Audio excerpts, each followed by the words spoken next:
मेरी पार्टनर कभी मेरे में कोई अच्छी चीज देखती ही नहीं है। लाइक 2 वर्ड्स तारीफ के बोल देगी तो कुछ बुरा नहीं हो जाएगा। मैं तंग आ गया हूँ उसके नेगेटिव कमेंट से। देखो, पहला पॉइंट ये है कि हम सभी के अंदर एक नेगेटिविटी बायस है। ये एक साइकोलॉजी का एक बहुत बड़ी फाइंडिंग है कि हमको नेगेटिव ज्यादा स्ट्रांग दिखता है। अभी जो नेगेटिविटी बायस है ये किन्हीं लोगों में ज्यादा है, किसी के अंदर कम है। तो हमें ये रियलिटी ह्यूमन नेचर की एक्सेप्ट करनी होगी कि दिस इज द रियलिटी। आपको भी बहुत बार लगता होगा कि मैं बहुत पॉजिटिव हूँ, बट एक्चुअली अगर दूसरे इंसान से जाके पूछोगे तो वो भी आपको मोस्ट लाइकली यही बताएंगे कि नहीं, तुम भी तो मेरे लिए कोई तारीफ नहीं करते हो, तुम भी मोस्टली नेगेटिव ही हो। क्योंकि हमारा दिमाग पॉजिटिव की तरफ नेचुरली जाता ही नहीं है, इट्स जस्ट यूनिवर्सल। बट फिर भी जब कोई नेगेटिव कुछ बोलता है तो बुरा तो लगता ही है, और तुम चाहते हो कि कुछ पॉजिटिव आए, तो अब करें क्या? तो एक पॉइंट जो तुम कर सकते हो वो ये है कि जब नेगेटिव कमेंट आता है उस समय एक्सट्रीम रिएक्शन देना या गुस्सा करना या एकदम या तो उस समय सप्रेस करना, ये सब चीजों से काम नहीं होता कि या तो लड़ाई होगी या तुम सप्रेस करोगे। बेटर है उसी वक्त राइट अवे जेंटली अपने पार्टनर को बोल दो,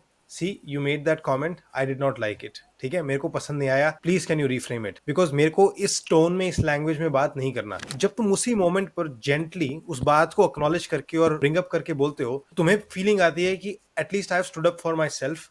तो तुम्हें ये फीलिंग नहीं आती कि वो just I just got attacked और कुछ नहीं हुआ, और अंदर रिजेंटमेंट बिल्ड नहीं होता। और अगर तुम जेंटली रिमाइंड करते हो तो मोस्ट लाइकली सामने वाला भी समझ आएगा, ओ शिट, मैंने वापस वो गलती कर दी है, वो उसको रिफ्रेम कर देंगे। पर अगर तुम गुस्से में चिल्ला के बोलोगे, वो भी रिफ्रेम नहीं करेंगे, उस बात को वापस अच्छे तरीके से नहीं बोलेंगे। और दूसरा ऑफ कोर्स जो पॉजिटिविटी बढ़ाने का तरीका वही है कि दोनों शाम को बैठकर make sure as a ritual कि दोनों एक दूसरे की अच्छी अच्छी बातें बोलो। नेचुरल दिमाग में नहीं आती तो सोच के बोलो कि आज तुमने क्या अच्छा किया, like why do I like you, और what do I like about you, और आज whatever you did benefited me.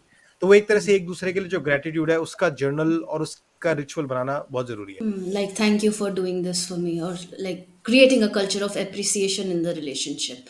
And I think दूसरा important, I think ये point भी है कि language समझना अपने partner की. Very often partners are not able to express it through words but through gestures or actions. The wife could also be expressing that appreciation through her actions and not necessarily words. तो जब उन्होंने देखा कि probably you did something for her, तो उन्होंने necessarily words में वो express नहीं किया, बट मे बी आपके लिए चाय बना दी या आपको स्माइल दी, तो आपके लिए उन्होंने थ्रू अदर जेस्चर्स उन्होंने दिखाया कि she really appreciates what you did for her.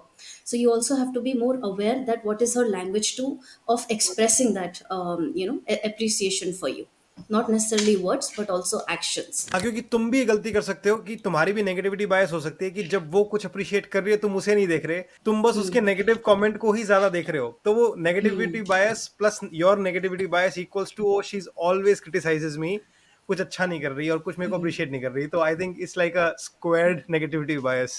तो थोड़ा इंटीमेट कॉन्वर्सेशन भी कर सकते हैं, जैसे कि I can just say to the other person that I would like you to appreciate me for ABC work, because that will make me feel acknowledged and appreciated. And we, I mean, every person has a different reality, they have different experiences, so maybe some people haven't grown up in a culture या उन्होंने वो environment नहीं देखा है जहाँ पे लोग appreciative हो रहे हैं, एक दूसरे को compliments दे रहे हैं, verbally express कर रहे हैं. If they haven't seen that environment, the likelihood of them learning that behavior decreases. So I think it's also important कि वो उस environment में वो learning develop हो रही हो, and one great way of doing that is through modeling कि you also model that behavior, you create that culture of appreciation in the home कि एक एक चीज़ पे कॉम्प्लीमेंट करो. After a point your partner would also start observing those things and वो भी कहीं ना कहीं फिर रिपीट करेंगे. एंड आई थिंक ये जो पॉइंट बोला था आशना ने कि sometimes you grow up in a culture, काफी कॉमन एक्चुअली, क्योंकि वो नेगेटिविटी बायस क्योंकि पूरी जनता में तो पेरेंट्स में भी थी. I remember even our childhood I used to hear people including my father sometimes कि अरे जो कमी है वो बताएंगे ना, अच्छा तो है ही, क्योंकि हमें तो इंप्रूवमेंट चाहिए. तो लोग सोचते हैं कि इंप्रूवमेंट के लिए अगर हम सिर्फ कमी बताएंगे तो वो शॉर्टेस्ट तरीका है. पॉजिटिव बातें तो फ्लफ बातें हैं, ये एक्स्ट्रा बातें करके क्या पॉइंट है. दे डोंट अंडरस्टैंड कि फीलिंग्स है अल्टीमेटली वो बहुत मैटर करती हैं,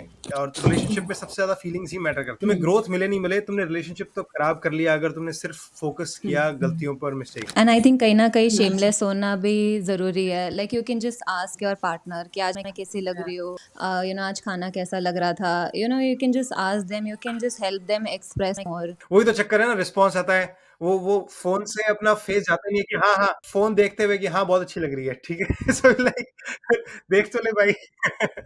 पर यहाँ पता है होता ऐसे है कि जो रिसीविंग एंड पे होता है, like your husband is talking like this, वो अक्सर ये सोचने लगता है कि शायद मेरे में कोई कमी है कि मेरे को अप्रिशिएट नहीं किया जा रहा है, मैं कोई गलती कर रहा हूँ। यहाँ पे ये भी इम्पोर्टेंट है कि अगर आपको पार्टनर रिकग्नाइज नहीं कर रही है, नहीं कर रहा है, इसका मतलब ये नहीं कि आप गलत कर रहे हैं। हाँ, आई थिंक ये सेल्फ वर्थ वाला पॉइंट इम्पॉर्टेंट है and it happens in other way also, you know what, on days when we are not feeling so confident about ourselves या we are feeling very low, self esteem low होती है, तो we also start looking at things more negatively कि partner doesn't appreciate and that gets exaggerated in our head. So it is very important to work prioritize ourselves basically. अपने self esteem और self worth पे काम करना भी जरूरी है. It comes from within first of all. There are two things here, emotion भी है और कंटेंट भी है। जब वो दोनों मिक्स होके आता है तो you can't take it, right? बहुत बुरा लगता है, बट स्टिल एटलीस्ट दिमाग में सेपरेशन रखो कि I don't want to fight the content of it, I want to fight the emotion and the tone of it. तो मतलब जो कंटेंट है उसको फिर भी take it neutrally in the sense कि अच्छा एक मिनट, क्या इसमें कुछ सच भी है क्या? फॉर एग्जांपल पार्टनर ने कुछ क्रिटिसाइज किया है तो एक बार उसमें से फिल्टर करके सच देख लेते हैं कि